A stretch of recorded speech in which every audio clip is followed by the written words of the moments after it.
नमस्कार मित्रांनो, कशी चालली आहे तुम्हा सर्वांची गणेश चतुर्थी? नागपुरात असताना आपण नागपूरचा राजा नाही बघणार असं होऊ शकते का? तर आज आहे आपल्या गणेश चतुर्थी सिरीजचा डे 6 आणि आज आपण सर्व मिळून बघूया नागपूरचा राजा. गेल्याबरोबर आपण थोडं तिथे डेकोरेशन बघितलं. त्यानंतर सगळ्यात छान गोष्ट म्हणजे ही मित्रांनो की आपल्याला आरती मिळाली होती. आपण तिथे आरती केली. त्यानंतर तिथे वाजेगाजेसुद्धा चालू होते, आपण ते बघितले. त्यानंतर तिथे आपण छान डेकोरेशन बघितलं. समोर चालून आपण बाप्पाचे दर्शन केले.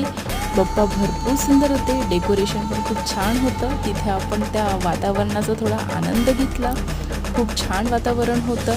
हर एक गोष्ट मनमोहक होती, मला भरपूर आवडली. बाप्पा पण खूप छान होते, बाप्पा पण मला भरपूर आवडले. तुम्हाला कसे वाटले तुम्ही मला कमेंटमध्ये नक्की कळवा. त्यानंतर तुमची गणेश चतुर्थी कशी चालली आहे हे सुद्धा तुम्ही मला कमेंटमध्ये नक्की कळवा. भेटूया मित्रांनो आपण उद्याच्या व्हिडिओमध्ये. धन्यवाद. थँक्यू.